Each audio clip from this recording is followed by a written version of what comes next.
in terms of different kinds of technology, whether it's artificial intelligence or medical or batteries or whatever, in the next 5 years, what technology do you think will see the most advancement? Well, it's difficult to assess most in those contexts because they're very different. But I think probably the most transformative, most fundamentally transformative will be AI. AI? Oh. Again, I can't emphasize enough how important reusable rockets are.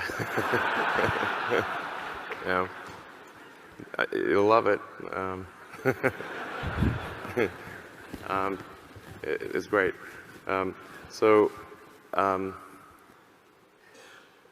And I think that you could actually do point-to-point on Earth with, you know, to go long distances and be much better than aircraft. Because, I mean, basically, just think of like ICBM minus the nuke, add land, you know? So it's just sort of in the option package, just, you know, uncheck nuke and then add landing system, check. And that's definitely going to get you wherever you want to go the fastest. Because that's why they made ICBMs, they get there the fastest. So, you know, I think that's going to be pretty exciting. Yeah, I think, yeah. I mean, once you have a dramatically lower cost access to space, then many things are enabled. You can think of like, once you got the Union Pacific Railroad, then, you know, getting to the West Coast was much faster and much less dangerous. Yeah. You're not likely to sort of end up eating your compatriots in a snowy situation. You know, so you can just take the train.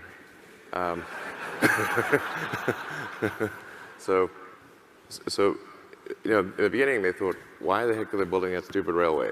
There's nobody there. and they're like, but once you build the railway, they're like, okay, now it's easy to get to the West Coast, and now a huge portion of the US population is on the West Coast. And actually, California is the most populous state in the nation. But it used to be, well, least populous, I suppose, or pretty low. So many things are possible once the transport problem is solved. So that's why I think it's so fundamental. But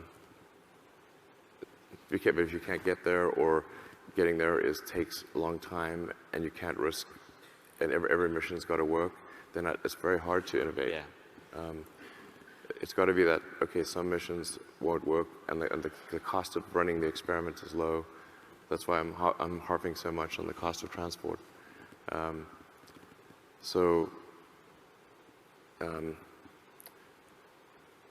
You know, once you're there, I think, like say, establishing a base on the moon or base on Mars, there's just a tremendous amount of work that's needed to create a self-sustaining base on the moon or Mars, and it opens up a tremendous amount of opportunity, just as the Union Pacific Railroad did, by making access to the West Coast much easier.